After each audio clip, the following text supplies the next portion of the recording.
Hi guys, welcome back to Gearjunkies TV and a new video. Today we're going to take a look at the new black editions of the Moog Matriarch and Grandmother.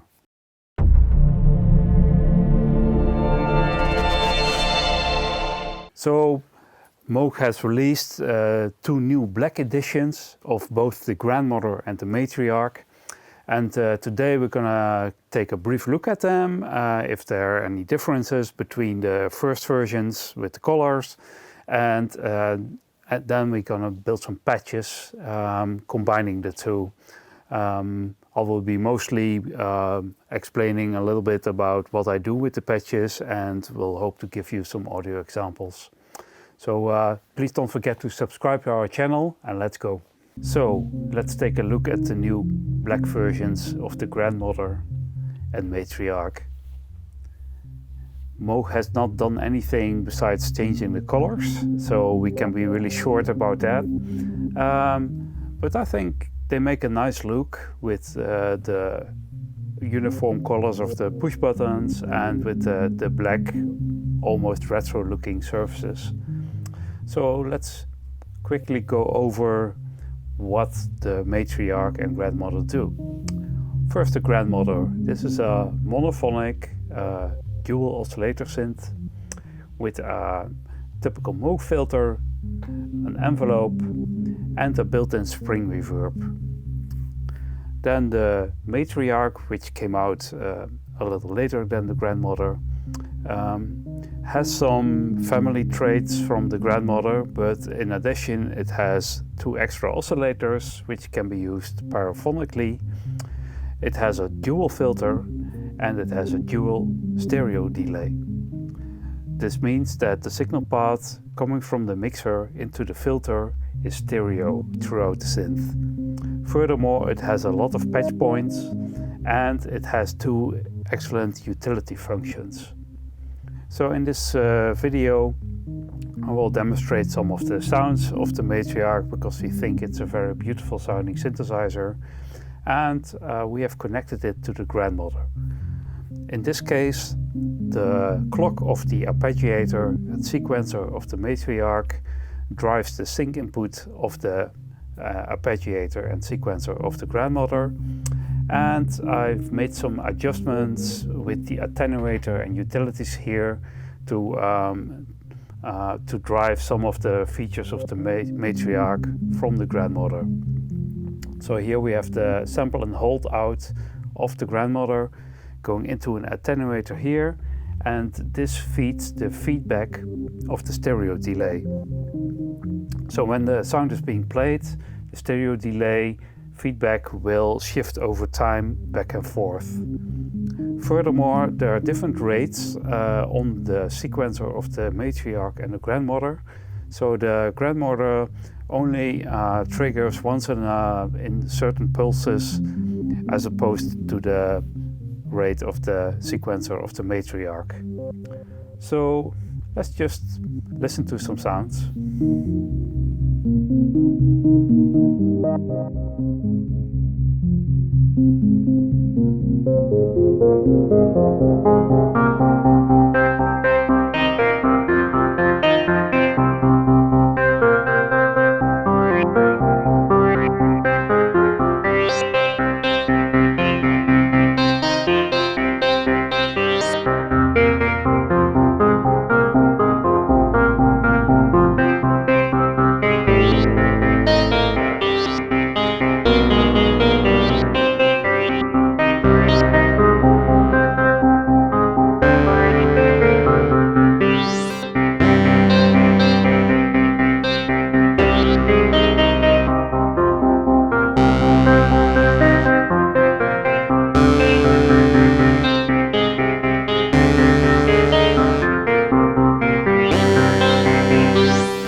So for the second patch, I've made a chord here in the paraphonic voice mode. So each oscillator is slightly detuned towards the other one, and they all play a different octave, so we can generate some chords.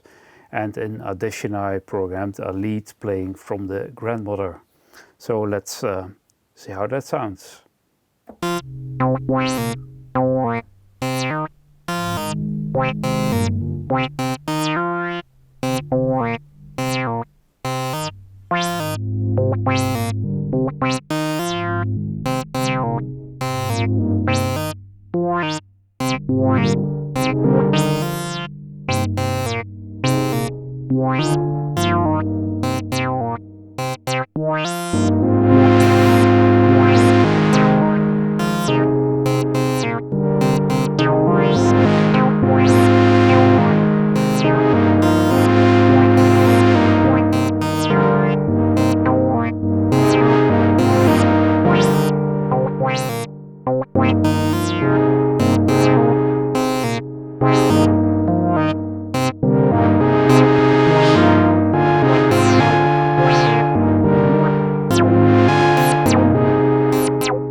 So for this patch, I created an arpeggiator sequence in the Matriarch, and again it triggers the clock of the Grandmother.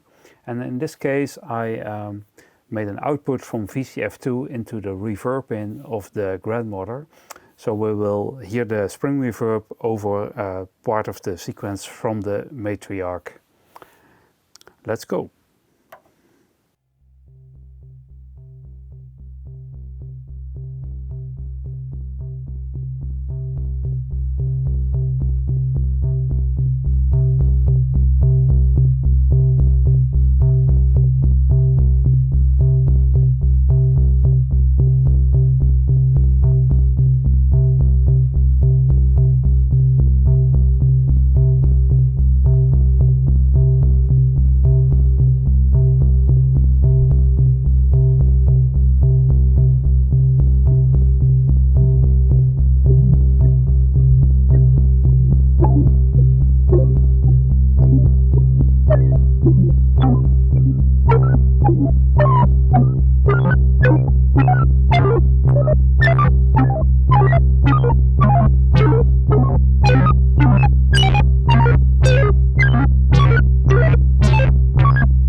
Finally, for this last patch, I've created another arpeggiator here, a sequence here on the Matriarch, and we'll let the grandmother play alongside.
Well, that's it for today. We hope you enjoyed this video. Give us a thumbs up if you liked it. And don't forget to subscribe. See you next time.